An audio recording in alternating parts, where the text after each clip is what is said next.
कभी इस पर गौर किया है कि जैसे ही कोई नहाने जाता है, अचानक से पेशाब का दबाव महसूस होने लगता है।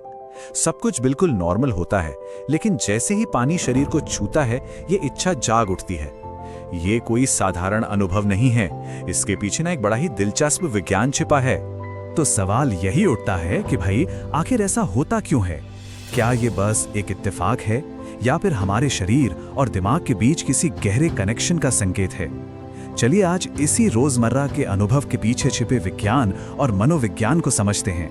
नहीं, ये सिर्फ एक इत्तेफाक तो बिल्कुल नहीं है। सच तो ये है कि ये हमारे शरीर का एक बहुत ही नेचुरल और एक बहुत ही गहरा सिग्नल है, जो शायद हमें हमारे ही बारे में कुछ बताने की कोशिश कर रहा है। एक बात कही जाती है ना कि जिंदगी में कुछ भी बस यूं ही नहीं होता। हर छोटी से छोटी चीज के पीछे कोई ना कोई वजह जरूर होती है। तो चलिए आज इसी बहुत ही आम से लगने वाले अनुभव के पीछे की वजहों को परत दर परत खोलते हैं। ठीक है, तो सबसे पहले सबसे सीधी साधी और साइंटिफिक वजह पर आते हैं। समझते हैं कि हमारा शरीर इस पर तुरंत रिएक्ट कैसे करता है। तो होता क्या है, देखिए, जैसे ही पानी, अब चाहे वो ठंडा हो या गर्म, हमारी स्किन को टच करता है, हमारा नर्वस सिस्टम मतलब हमारा तंत्रिका तंत्र एकदम से एक्टिव हो जाता है। शरीर फौरन एक रिलैक्स्ड स्टेट में चला जाता है, और जैसे ही बॉडी रिलैक्स करती है, वो सबसे पहले अपने अंदर का प्रेशर रिलीज करना चाहती है। और उसे रिलीज करने का सबसे आसान तरीका क्या है? पेशाब। लेकिन यहाँ एक सवाल खड़ा होता है, अगर ये सिर्फ ठंडे पानी की वजह से होता, एक तरह का रिफ्लेक्स, तो भाई गर्म पानी से नहाते वक्त भी ऐसा क्यों होता है? और ये इच्छा इतनी अचानक पानी गिरते ही क्यों आती है? इसका मतलब है कि कहानी में कुछ और भी है। बात इससे कहीं ज्यादा गहरी है। और यहीं पर एंट्री होती है मन और शरीर के गहरे कनेक्शन की। ये सिर्फ एक फिजिकल प्रोसेस नहीं है, ये एक साइकोलॉजिकल एक्सपीरियंस भी है। साइकोलॉजी में एक शब्द है कैथारसिस। इसका सीधा सा मतलब है अपनी दबी हुई भावनाओं को, अपने तनाव को, अपने प्रेशर को बाहर निकालकर हल्का महसूस करना। बिल्कुल वैसे ही जैसे कभी कभी रोने के बाद बहुत हल्का फील होता है ना, बस ठीक वैसा ही कुछ यहाँ भी हो रहा है। जरा सोचिए, हम सब अपने अंदर कितना कुछ लेकर घूमते हैं ना। काम का स्ट्रेस, रिश्तों की टेंशन, कुछ ऐसी बातें जो हम कह नहीं पाते, ये सारा बोझ हमारे शरीर और मन में इकट्ठा होता रहता है। और जब हम नहाने जाते हैं तो वो पानी सिर्फ हमारे शरीर का मैल नहीं धोता, वो हमारे अंदर जमा हुए इस मेंटल और इमोशनल प्रेशर को भी एक तरह से पिघला देता है। ये एक बहुत पावरफुल आइडिया है कि जैसे ही हमारा दिमाग शांत होता है, हमारा मन रिलैक्स होता है, शरीर भी अपना बोझ उतार फेंकना चाहता है।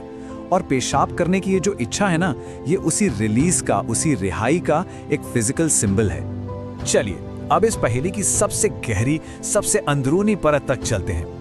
ये वो जगह है जहां पानी का कनेक्शन हमारे सबकॉन्शियस माइंड यानी अवचेतन मन और हमारी सबसे पहले यादों से जुड़ता है। देखिए, हमारा वजूद पानी से कितना गहरा जुड़ा है। जन्म लेने से भी पहले हम सब कहाँ थे?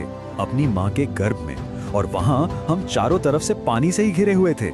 हमारी जिंदगी के सबसे पहले अनुभव पानी के साथ ही हुए हैं। और वो जगह, वो गर्भ हमारे लिए सबसे ज्यादा सुरक्षित, सबसे ज्यादा आरामदेह जगह थी। वहां कोई स्ट्रेस नहीं था, कोई प्रेशर नहीं था, बस एक सुकून था। तो होता यह है कि आज भी जब पानी हमारे शरीर को छूता है, तो हमारे सबकॉन्शियस माइंड में कहीं दबी हुई सुरक्षा और आराम की वही याद ताजा हो जाती है।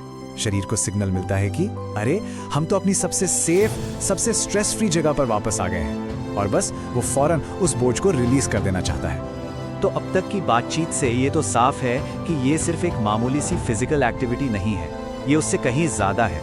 ये एक बहुत जरूरी सिग्नल है। तो अगर इसे समेटें तो इस एक छोटे से अनुभव के पीछे 3 लेयर्स हैं। पहली बायोलॉजिकल लेयर, जहां ये सिर्फ एक फिजिकल रिफ्लेक्स है। दूसरी साइकोलॉजिकल लेयर, जहां ये स्ट्रेस को रिलीज करने का एक तरीका है, यानी कैथारसिस। और तीसरी और सबसे गहरी सबकॉन्शियस लेयर, जो हमें गर्भ में महसूस हुई सेफ्टी की याद दिलाती है। इसीलिए अगली बार अगर ऐसा हो तो ये मत सोचिएगा कि ये कोई कमजोरी है, नहीं, बल्कि ये हमारे शरीर, हमारे मन और हमारी सबसे गहरी यादों के बीच एक बातचीत है, एक डायलॉग है, एक सिग्नल है जो हमें बैलेंस और सुकून की तरफ ले जा रहा है। और ये बात एक बड़ा सवाल खड़ा करती है कि अगर इस इतनी सी शारीरिक क्रिया के इतने गहरे मतलब हो सकते हैं, तो क्या हमारी जिंदगी में होने वाली हर छोटी छोटी बात के पीछे भी कोई गहरा सच छिपा हो सकता है? शायद हमें बस थोड़ा ध्यान से देखने और सुनने की जरूरत है।